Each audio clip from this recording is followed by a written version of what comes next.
विद्यार्थी मित्रों, मैं दीपक सर प्रेम विद्या मंदिर से कक्षा 10 पाठ नंबर जो 14 है सांख्यिकी वाला, उसमें से हमने पिछले वीडियो में या फिर पिछले लेक्चर में हमने माध्य और बहुलक उसके बारे में हमने देखा था। अब आज जो है ये नया टॉपिक है कि माध्यक। तो माध्यक जो है वो किसे कहते हैं। तो माध्यक यहाँ पे हमने माध्य के बारे में देखा था, अब हम देखेंगे माध्यक के बारे में। माध्यक यानी कि उसको हम मीडियम कहते हैं, मीडियन। हाँ, तो माध्यक का हमने सूत्र भी आपको दिया था कि उसको सूत्र में कैसे लगाना है। तो यहाँ पे एक उदाहरण है, उसके ऊपर से हम देख लेंगे कि सूत्र का उपयोग हम उसमें कैसे कर सकते हैं। तो माध्यक का सूत्र हमने दिया था कि माध्यक बराबर L प्लस कोष्टक में n-2 माइनस CF बट्टे में F और कोष्टक बंद और गुणा H। सूत्र के बारे में हमने बताया भी था कि माध्यक जो है जिसको हम m संज्ञा है उसकी m संज्ञा ऐसे लिखेंगे और उसमें L जो दिया है वो माध्यक वर्ग की निम्न सीमा है। माध्यक वर्ग की निम्न सीमा यानी कि जो माध्यक का जो वर्ग होता है उसकी सीमा छोटे वाला जो है उसमें निम्न सीमा है। फिर n जो है वो प्रेक्षणों की संख्या है। यहाँ पे कितने प्रेक्षण हैं यानी कि वो बारंबारिता है वो, और CF जो है वो माध्यक वर्ग के ठीक पहले वर्ग की संचयी बारंबारिता है, बराबर। फिर जो F दिया है वो माध्यक वर्ग की बारंबारिता है और H जो है वो वर्ग का माप है, यानी कि H बराबर क्या है, तो वो दोनों वर्गों के बीच का अंतर दिया हुआ है, बराबर। अब इसमें हमको ये जो है दिया हुआ है प्रश्न ये वाला दिया है कि उसमें बारंबारिता हमको दी है, कैसे करेंगे। तो उसमें तो बारंबारिता के लिए हम उसके लिए उदाहरण देखते हैं। तो उदाहरण नंबर 7 दिया है। उदाहरण नंबर, इसमें प्रश्न जो है उसमें उदाहरण नंबर 7 दिया है। तो 7 में हम कैसे करेंगे, जैसे प्रश्न है कि किसी स्कूल की कक्षा 10 की 51 लड़कियों की ऊंचाइयों का एक सर्वेक्षण किया गया जिसके आंकड़े नीचे दिए गए हैं और उसमें माध्यक ऊंचाई ज्ञात करनी है। तो जो ऊंचाई हमको दी है कि 140 से कम, 145 से कम, 150 से कम, 155 से कम, 160 से कम और 165 से कम लड़कियों की संख्या दी है हमको कि 4, 11, 29, 40, 46 और 51 दिया है। अब यहाँ पे ऐसे हल देखते हैं उसकी। तो हमको ये कम प्रकार का दिया है, ये बंटन सारणी जो है वो कम प्रकार के हैं, इसलिए उसमें वर्ग अंतरालों की ऊपरी सीमाएं जो है वो हमको 140 से कम, यानी कि 140 से कम तो कितनी हो सकती है, तो 140 से कम तो 135 हो सकती है। तो यहाँ पे दिया 140 से कम, उसका मतलब कि 140 से 145 के बीच में, फिर 145 से 150 के बीच में, वैसे लास्ट में 160 से 165 के बीच में, ऐसे हम वर्ग ले सकते हैं, बराबर। और लड़कियों की जो संख्या है उसका हम दूसरा वाला नया कोष्टक उसका बनाएंगे तो उसमें उसको वर्ग अंतराल लिखेंगे। 140 से कम वो पहला वैसा का वैसा ही होगा। फिर दूसरा जो है 145 से कम, तो 145 से कम क्या होगा, 140 से लेके 145 के बीच में, क्योंकि 140 से कम तो वो पहले वाले में आ गया। ऐसे हम लास्ट में लेंगे 160 से 165। इसमें बारंबारिता जो हमको प्रश्न में दी है कि 4, 7, 18, 11, 6 और 5। अब संचयी बारंबारिता हमको कैसे लेनी है, तो जो संचयी बारंबारिता जो पहली है 4, वो 4 की 4 यहाँ पे आ जाएगी। अब ये जो 4 है उसको 7 के साथ जोड़ करना है, 7 और 4 क्या होगा 11, तो वो दूसरे नंबर पे आएगी। फिर जो 11 है उसको फिर 18 के साथ जोड़ना है, यानी कि इन तीनों का जोड़ करना है। तीनों का जोड़ करेंगे, जो आंसर आएगा वो इस तरफ। फिर चारों का जोड़ करना है, जो आंसर आएगा वो इस तरफ। पांचों का जोड़ करना है, जो आंसर आए वो इस तरफ। और 5 सभी का जोड़ करना है। जो आंसर आया है वो 51, यानी कि यहाँ पे ये बारंबारिता कितनी है 51, वो हमको n बराबर 51 मिल जाएगा। बराबर n बराबर 51 मिल गया। अब हमारे सूत्र में हमको क्या क्या दिया है वो उसके ऊपर से हम देखेंगे कि सूत्र में है कि L प्लस n बटे में 2 माइनस CF बटे में F गुणा H। तो हमको n बराबर कितना मिला 51।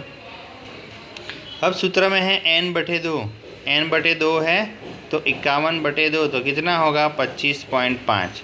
अब ये 25.5 जो है, जो हमने संचयी बारंबारिता लिखी 25.5, संचयी बारंबारिता जो है उसमें 25.5 कहाँ पे आता है, किसके अंदर आ जाएगा? तो यहाँ पे ये 4 है, यहाँ तक 11 है, यहाँ पे 29 है, तो 29 के अंदर 25.5 आ जाएगा।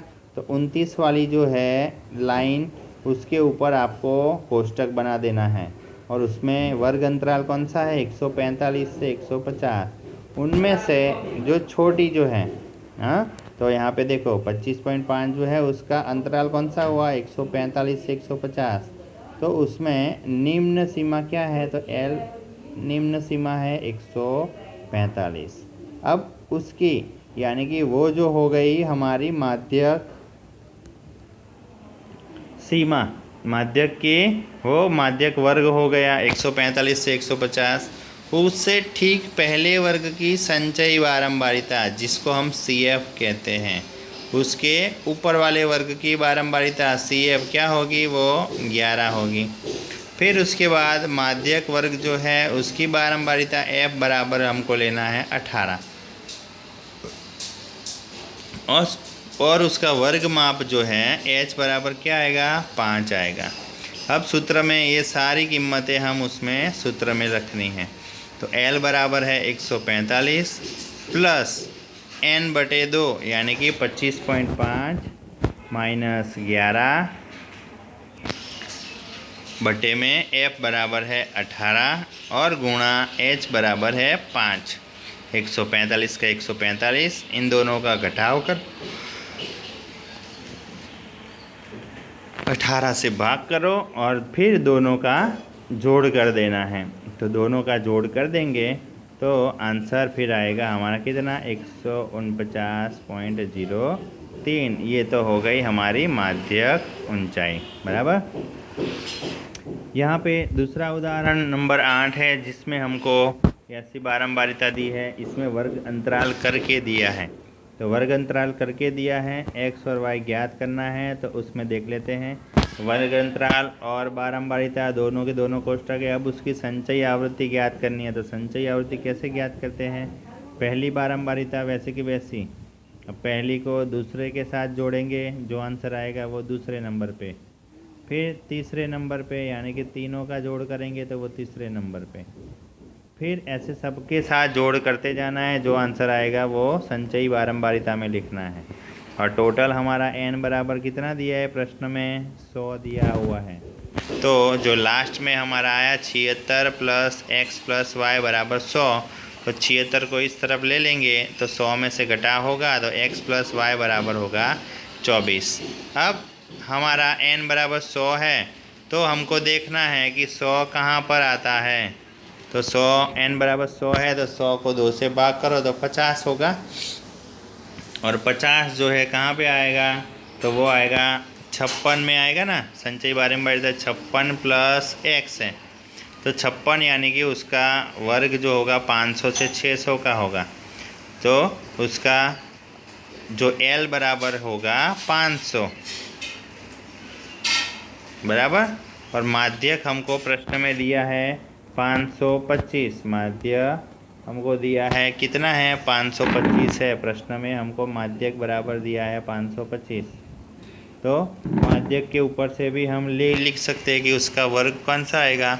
तो 500 से 600 वाला L बराबर होगा 500, F बराबर है 20, CF है 36 प्लस x और H बराबर है 100। उसको फिर सूत्र में लगाना है और सूत्र में माध्यक की जगह पे 525 बराबर 500 प्लस 50 माइनस 36 माइनस x बटे में 20 गुणा 100 और उसका आंसर आएगा x बराबर 9, x बराबर 9 आया, उसको हम वो वाले समीकरण में रख देंगे तो उसके ऊपर से आपको y बराबर 15 मिल जाएगा।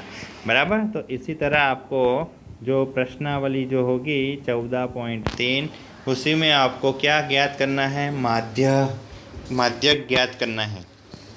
लेकिन हमको जो प्रश्न में पूछा जाए वही उसमें ज्ञात करना है। तो यहाँ पे माध्यक भी ज्ञात करना है, माध्य भी ज्ञात करना है और बहुलक ज्ञात करना है। तीनों के तीन हमने सूत्र के अनुसार आपको समझा दिए हैं। तो तीनों के तीन रीति से, तीनों के तीन में यानी कि माध्य में कौन सी रीति से उपयोग करना है